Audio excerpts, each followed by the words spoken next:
Most engines do not die from age. They die from three habits almost every driver does without thinking, and I have watched it happen 1,000 times right here on my own lift. The strange part is this. The cars that hit 500,000 miles, 600,000, even 750,000 cost less to keep alive than the ones that die at 100,000.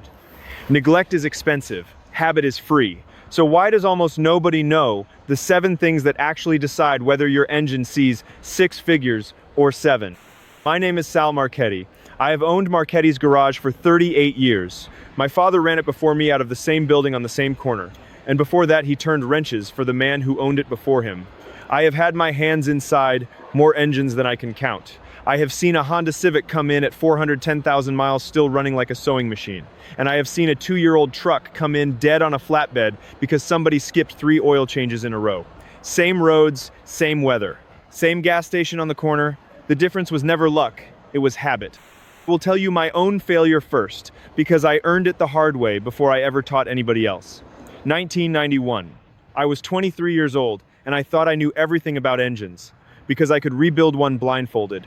I had a pickup truck I loved, a straight 6, tough as a tank. I drove that truck like I stole it. Cold mornings, I would start it and take off in 30 seconds flat. Foot down, heater blasting, radio up. I never once thought about what was happening inside that block before the oil had even reached the top end.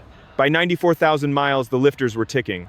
By 112,000, I was pulling the head off my own truck in my own driveway on a Sunday, ashamed, because I of all people should have known better. I did not fail that engine with bad parts. I failed it with a habit. Cold starts and a heavy foot, day after day, quietly wearing down metal that had another 500,000 miles left in it if I had just given it 90 seconds. Quick word before I go further. The old methods my family uses, there is more of it than fits in any one video. I gathered the whole of it into a book you can buy in our pinned comment below. The book is the long version. If you want it, it is there. I will not mention it again. That truck taught me something the parts counter will never tell you, and the dealership will never tell you either, because neither one of them makes money off patience. Here's the question that matters. If 2 engines leave the factory built exactly the same, down to the last bolt, why does one die at 90,000 miles, and the other one is still hauling a family to church at 750,000? What is actually different between the two? I am going to walk you through the 7 habits, in order, the same order I explain them to every customer who asks me how their car can outlive their mortgage. None of them cost you anything you are not already spending. None of them require a mechanic's toolbox. Every single one of them is something you do with your right foot, your calendar, or 5 minutes of attention. Stay with me, because the third one is the one almost nobody gets right, and it is the one that kills more engines than any other habit on this list. Here is what almost everybody gets wrong, and it is not their fault, because nobody ever explained it to them straight. Most people think an engine dies from old age, the way a body wears out. That is not what happens. An engine is not flesh. It is metal on metal, moving thousands of times a minute. And metal on metal only wears out fast when something interrupts the thin film of oil that is supposed to be keeping those two surfaces from ever actually touching. Every single habit that kills an engine early does the same one thing in a different costume. It strips that oil film away at the exact moment the engine needs it most. Think about your own joints for a second. If you rolled out of bed and sprinted full speed down the driveway before your knees had a chance to loosen up, you would feel it. Your engine feels the same thing every cold morning when you fire it up and immediately drive off hard. For the first 30 to 90 seconds, the oil is still thick and cold and has not fully reached the top of the engine, the camshaft, the valve train, all the parts furthest from the oil pump. You are running dry, up there, or close to it. And every cold start you do that way files a tiny bit of metal off parts that were built to last 750,000 miles. Do it every day for 10 years, and you have sanded down an engine that should have outlived you. Now here is the part that should make you a little angry, the same way it made me angry when I finally understood it. The auto industry does not want you thinking about any of this. New cars are a business built on turnover. The average American keeps a car 8 years and then trades it in. And the whole marketing machine, the commercials, the loan terms, the trade-in specials, all of it is built around convincing you that a car with 90,000 miles is getting old and tired. Meanwhile, I have a 1990 Toyota pickup sitting in my own lot right now, with 460,000 miles on the original engine. Never opened up, still running strong. because the man who owned it before he passed followed exactly the habits I am about to give you. Volvo has a man in Long Island, Irv Gordon, may he rest easy, who put over 3 million miles on a single Volvo P1800 before he passed, same original engine block for most of that run. 3 million miles is not a fluke, and it is not a magic car. It is habit, repeated for 50 years on an ordinary machine. Here is the counterintuitive truth I want you to sit with. The dealership makes more money when your car dies at 120,000 miles than when it lives to 750,000. A car that needs replacing is a sale. A car that never breaks down is nothing but a line item. An oil change every few months, maybe a set of brakes, a timing belt if it has one.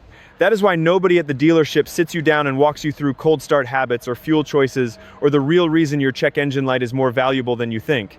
It is not in their interest to teach you patience. It is in mine. Because I would rather see you back here every 6 months for an oil change for the next 30 years than see your car towed in dead at 11 years old with a blown head gasket that never had to happen.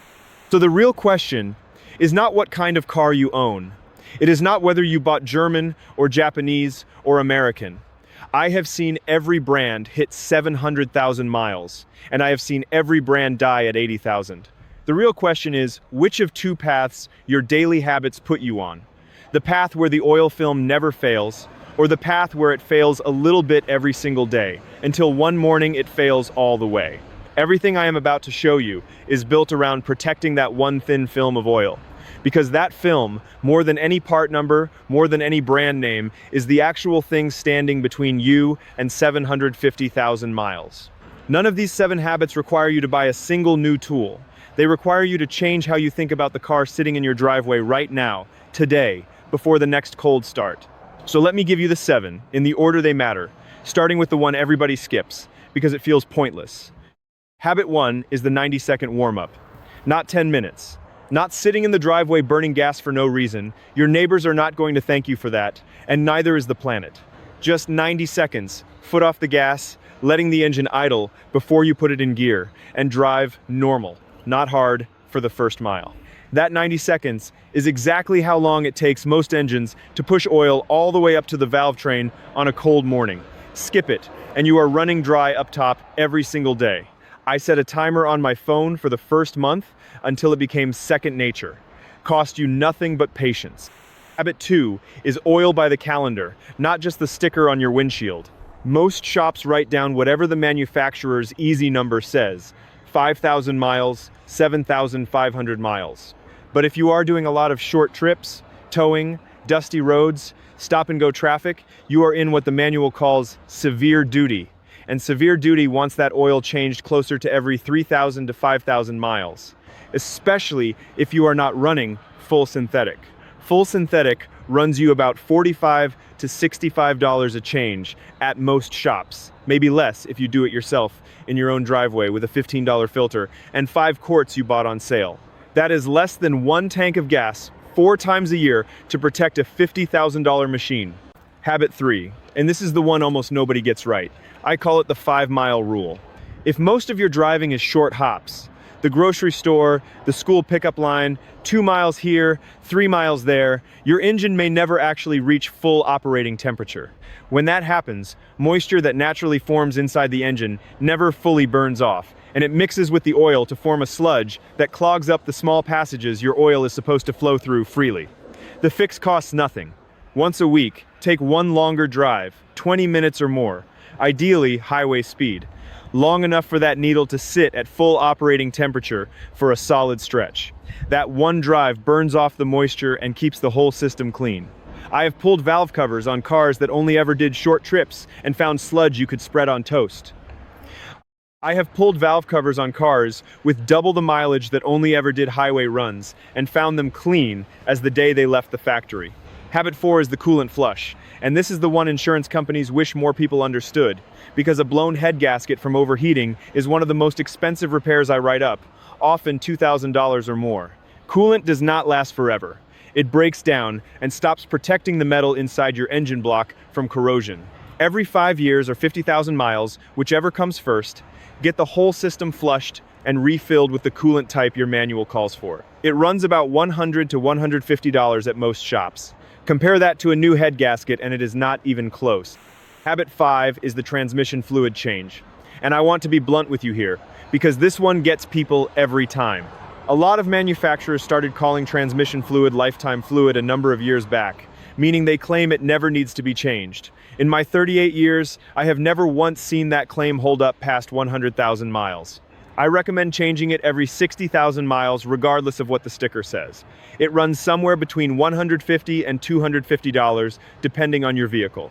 And it is the difference between a transmission that shifts smooth at 250,000 miles and one that needs replacing at 90,000, which can run you $3,000 or more.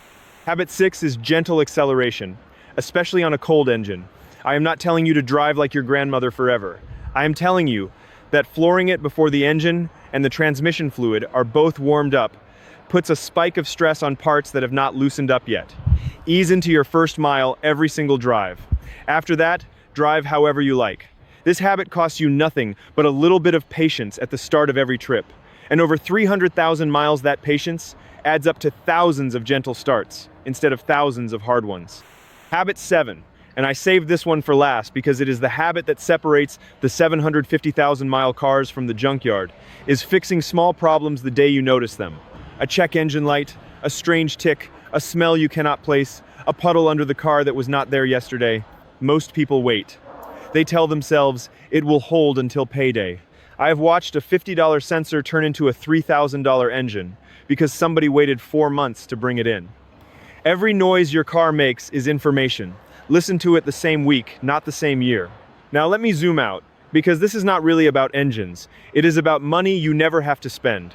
The average new car payment in this country runs close to $700 a month. If your car makes it to 750,000 miles, instead of dying at 120,000, you are not making 6 of those car payments over your lifetime. You are making 1, maybe 2. That is not a small thing. That is the difference between retiring comfortable and working an extra 10 years to cover payments on a machine that should have lasted you the whole way. My father used to say, the engine does not know how much the car cost. It only knows how it was treated. I have worked on economy cars that outlived luxury cars parked 3 spots down in the same lot, same year, same mileage. Because the owner of the cheap car understood these 7 habits, and the owner of the expensive car assumed the price tag would do the work for him. It never does. Respect is what keeps an engine alive, not the sticker price. I think about a woman named Carol, who has been bringing her Camry to me since it had 11,000 miles on it. It just crossed 390,000 last spring.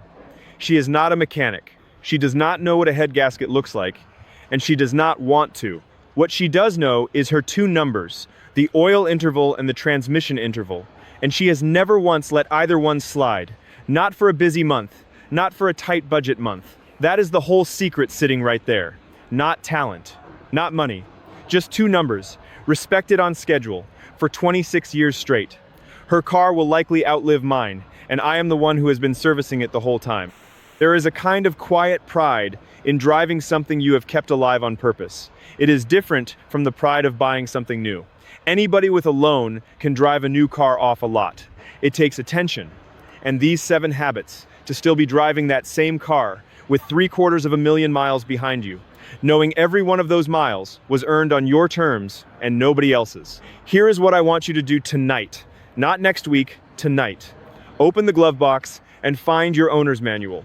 Look up your actual oil change interval and your actual transmission fluid interval. Not the number the last shop told you, the number your specific manufacturer wrote down for your specific engine.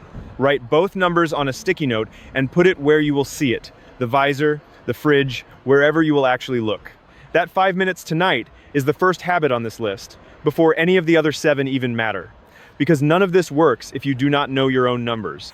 Tell me in the comments how many miles are on your car right now, and tell me which of these 7 habits you were already doing and which one caught you off guard.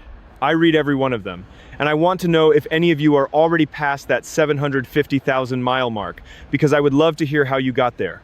Next time, I am going to show you the one part under your hood that fails silently, gives you almost no warning, and takes an engine down with it if you do not catch it early. And I will show you exactly where to look and what it should sound like when it is starting to go. Until then, take care of the machine, and it will take care of you.